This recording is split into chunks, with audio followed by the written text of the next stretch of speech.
Island second rank එක ගන්න අමිරු ඉස්කෝලේ කාලේ ඉස්කෝලේ සම්පූර්ණයෙන්ම ෆ්‍රී කරන්නේ මේ 20 වෙනිදා සල්දා දිවාඩු දවසේ උදේ 8 සිට 11 දක්වා මාතර කිව්ව එකේදී මේ ඕපන් ඩේ එක ඕගනයිස් කරලා තියෙනවා. අද අපි එකතු වෙලා ඉන්නේ ස්පාර්ක් ඇකඩමි වීඩියෝ සීරීස් එකේ පළවෙනි එපිසෝඩ් එකත් එක්ක. ඉතින් අද අපිත් එක්ක එකතු වෙලා ඉන්නවා ස්පාර්ක් ඇකඩමි එකේ කෝ-ෆවුන්ඩර් කෙනෙක්. අමිරු මුනසිංහ. අමිරු ඔයා ගැන පොඩි විස්තරයක් කරන්න. ඔව් දරන මම ඉස්කෝලේ ගියේ මාතර රාවල විද්‍යාලයේ. දැන් ගිහිල්ලා මම A-level කරා ෆිසිකල් සයන්ස් ස්ට්‍රීම් එකේ. ඊට පස්සේ මම මොට්ටෝ කැම්පස් එකට සිලෙක්ට් වෙලා ඊට පස්සේ මොට්ටෝ කැම්පස් එකේ FSM එක්සෑම් එකෙන් රිසල්ට් අරගෙන මම ඊට පස්සේ ENTC ඩිපාර්ට්මන්ට් එක සිලෙක්ට් කරලා දැන් සෙකන්ඩ් ඉයර් අන්ඩර් ටෙක්නික් විදියට ඉන්නවා කැම්පස් එකේ. එතකොට අමිරු මම දන්න විදිහට අමිරු ෆිසිකල් සයන්ස් ස්ට්‍රීම් එකෙන් අයිලන්ඩ් සෙකන්ඩ් රෑන්ක් එක අරගෙන තියෙනවා. මේ අයිලන්ඩ් සෙකන්ඩ් රෑන්ක් එක ගන්න අමිරු ඉස්කෝලේ කාලේ මොනවද කරේ? ඉස්කෝලේ කාලේ මොනවද කරපු වැඩ ටික? හොඳයි. මම ඇකඩමික් වැඩවලට අමතර විශේෂ බාහිර වැඩත් කරා මම. ඒ කියන්නේ ඕනෑ කාලේ ධම්ම වල මම ඉවෙන්ට් විදියට හිටියා සහ මියුසික් ඩිරෙක්ටර් කෙනෙක් හිටියා. ඒ විදියට බේසික් මේන්ලි මම ඇකඩමික් වැඩ විතරක් නෙමෙයි විශේෂ බාහිර වැඩත් කරා. ඊට පස්සේ ඒ කාලෙදී මම ක්ලාසස් වලට ගිහලා අපි නෝමලි රෝම අතර කරන විදියටම මම තේලේ ක්ලාසස් වලට ගිහලා වැඩ කරලා තමයි කොහොමද මේ රෑන්කින් ගත්තේ. ඒ කියන්නේ මම සෙවල ගිහින් විතර වැඩ කරලා එහෙම රෑන්කින් ගත්තා. ඒක තමයි මම හිතන්නේ මම A-level රෑන්ක් එක දාන්න පුළුවන් උනේ. ඉතින් නෝමලි වැඩ කරගෙන ගිහපු නිසා ඒ කාලේ ඇකඩමික් වැඩ ටික කරගෙන ගියා. සම්බන්ධයෙන් තමයි කරගෙන ගියේ. අමිරු කලින් මෙන්ෂන් කරා අමිරු මොට්ටෝ විශ්වවිද්‍යාලයේ ඉලෙක්ට්‍රොනික්ස් ඩිපාර්ට්මන්ට් එකේ. අපි දන්න දෙයක් තමයි ඉලෙක්ට්‍රොනික්ස් කියන එක බ්‍රෝඩ් ෆීල්ඩ් එක. එතකොට මේ ඉලෙක්ට්‍රොනික්ස් ෆීල්ඩ් එකේ අමිරු මොනවද කරන්නේ? දැනට මම ඉලෙක්ට්‍රොනික්ස් ඩිපාර්ට්මන්ට් එකේ අපේ ඩිපාර්ට්මන්ට් එකේ රොබොටික්ස් කියන සයිට් එක තමයි වැඩි කරගෙන ඉන්නේ. මම සම්මතත් ඒක ඉගෙන ගන්න බලාපොරොත්තු වෙනවා. අමිරු රොබොටික්ස් කියන සයිට් එකට කැමති වෙන හේතුව?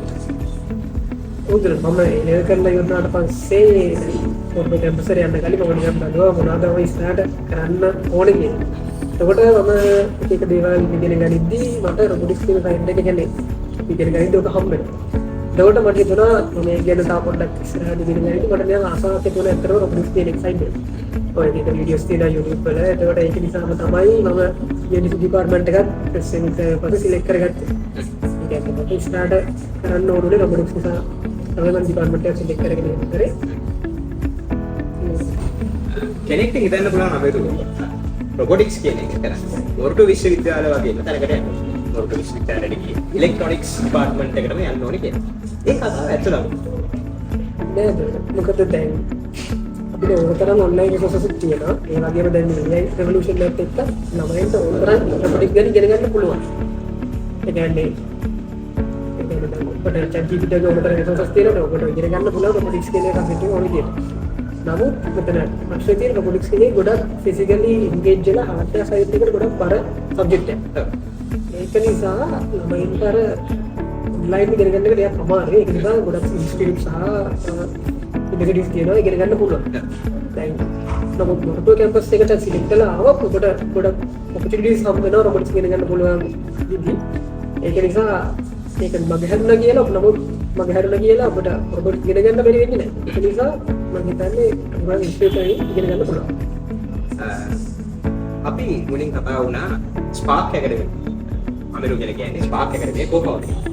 අමිරු ස්පාර්ක් ඇකඩමි කියලා කියන්නේ මේ වගේ ඉන්ස්ටිටියුට් එකක්. ඒකට රොබොටික්ස් ෆිසිකලි ඉගෙන ගන්න පුළුවන් ඉන්ස්ටිටියුට් එකක්. පොඩ්ඩක් අපි ස්පාර්ක් ඇකඩමි ගැන විස්තරයක් දැනගත්තා. ඔව් ඒ කියන්නේ ඒ කවිලේ කමිටුවේ මේ ස්පාර්ක් ඇකඩමි කියන අදහස කොල්ලුවට ආවේ අපිට ඉස්සර පොඩි කාලේ රොබොටික්ස් ඉගෙන ගන්න ආසාවක් තිබුණා. ඒ කියන්නේ ඉගෙන ගන්න තැනක් තිබෙන්නේ නැහැ මාත්. ඒක නිසා තමයි ස්පාර්ක් ඇකඩමි කියන එක උතන පටන් ගත්තේ. එතකොට ස්පාර්ක් ඇකඩමි අපි මේන්ලි බැලුවේ ළමයින්ට දැන් ඔන්ලයින් ඉගෙන ගන්න අවස්ථාවක් තිබුණා. කියන්නේ අවස්ථාවක් තියෙනවා. ඒකට එයාට විශ්ල මම හරම දේවල් තියෙනවා. ඒක ඒ ටික සිහි කරන්න කොහොමද කියන්නේ? ඒකට මේන්ලි බලන ළමයින්ට ෆිසිකලි එන්ගේජ් වෙලා හાર્ඩ්වෙයාර් පැත්තට අපි විදියට ඒකට රොබොටික්ස් ඉගෙන ගන්න අවස්ථාව සලසා දෙනවා. ස්පාර්ක් ඇකඩමි අපි ඉන්ස්ටිටියුට් එකේ මේන්ලි අරමුණ වෙන්නේ ළමයින්ට රොබොටික්ස් ඉගෙන ගන්න අවස්ථාව සලසන එක. අමිරු කෙනෙක්ට හිතන්න පුළුවන් රොබොටික්ස් කියන එක එළම නැරෝ සයිඩ් එකක් කියලා. මේ කතාව ඇත්තද? නැහැ මොකද රොබොටික්ස් කියන එක නැරෝ නෙමෙයි අතරම ගොඩක් බ්‍රෝඩ් පාත් එකක්. මොකද රොබොටික්ස් කියන එකේ බේසික් වෙන්න අපි දන්න හැම වෙලේම අපි දන්නේ බෑස් කියන එක තමයි බේසික් වෙන්නේ. මොකද මේකත් එක්ක රොබොටික්ස් එක ගොඩක් බ්‍රෝඩ් වෙනවා. මොකද රොබොටික්ස් කියන එකට කියන්නේ දැනගන්න ඕන hardware development එකයි software development දෙකම දැනගන්න ඕන. ඒකේ knowledge එකත් එක්ක තමයි රොබොටික්ස් කියන එක අපි ඉගෙනගෙන යන්න ඕන. ඒකට මේක ඒක බ්‍රෝඩ් පාත්යක් අපිට රොබොටික්ස් ඉගෙනගනිද්දී ගොඩක් දේවල් ඉගෙන ගන්න පුළුවන් මේ ගන්න ස්ටෙප්ස් එක. ඉස්කෝලේදී ඉගෙන ගන්න දේවල් වලටත් ගොඩක් උදව් වෙන්න පුළුවන් ඒ රොබොටික්ස් එක. අමිරුව රොබොටික්ස් වලට කැමති රොබොටික්ස් වලට ඉන්න කලින් දැනගෙන ඉන්න ඕන දේවල් මොනවා හරි තියෙනවා. ඒකට ඇත්තටම එහෙම දැනගෙන ඉන්න ඕන දේවල් නෑ. ස්ටෙප් එක ගත්තට රොබොටික්ස් ඉගෙන ගන්න ඕන ආසාව ඇති වෙලා ස්ටෙප් එක ගත්තට පස්සේ ඉගෙන ගන්න පුළුවන් ඕන දේවල් රොබොටික්ස් වලට ඕන දේවල් ඉගෙන ගන්න පුළුවන්. ඉතින් ඕනම කෙනෙක්ට ඕනම වෙලාවක රොබොටික්ස් කියන සබ්ජෙක්ට් එක ඉගෙන ගන්න ස්ටෙප් එක ගන්න පුළුවන්. අපි ඒකට උච්චයක් අපේ තමයි අපි ස්පාර්ක් ඩේ එකේ ඕපන් ඩේ එකක් අපි ඕගනයිස් කරලා තියෙනවා.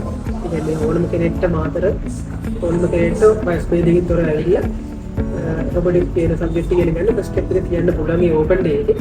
අපි ඕපන් ඩේ එක කරනවා මේ මාසේ 20 වෙනිදා කිවරෝ එකේදී. ඒ 11 අපි 20 වෙනිදා සිලෙක්ට් කරගත්තේ මේ හොලිඩේ එකක් නිසා. ඒ කියන්නේ ඕනම කෙනෙක්ට ගෙදර දාගිකට වෙලා නිකන් වෙලායි රොබොටික්ස් කියන ඉන්ට්‍රස්ටිං සබ්ජෙක්ට් එක ඉගෙන ගන්න අපි ඔපචුනිටි එකක් හදලා තියෙනවා. ඒක ඕනම කෙනෙක්ට ඇවිල්ලා ඉගෙන ගන්න පුළුවන්. මට ඇහුණු විදියට 20 වෙනිදා නේද මෙතන තියෙන විශේෂ දෙයක් නිවාඩු දවසක්. ඉතින් නිවාඩු දවසේ ගෙදර නිකන් ඉන්නේ නැතුව මේ වගේ හොඳ වැඩසටහනක් ස්පාර්ක් ඇකඩමි එක ඕපන් ඩේ එකේ ඔයාලා ජොයින් වෙලා හොඳ දෙයක් අලුත් දෙයක් බලාපොරොත්තු වෙන්න නේද? අපේ මේ ඕපන් ඩේ එකට ඕන කෙනෙක්ට ජොයින් වෙන්න පුළුවන් මොකක් හරි එක්ටිව් එකක් වෙනවා. ඒ ගැන පොඩ්ඩක් විස්තර කරන්න. ඒකට අපි මේ ඕපන් ඩේ එක සම්පූර්ණයෙන්ම ෆ්‍රී කරන්නේ.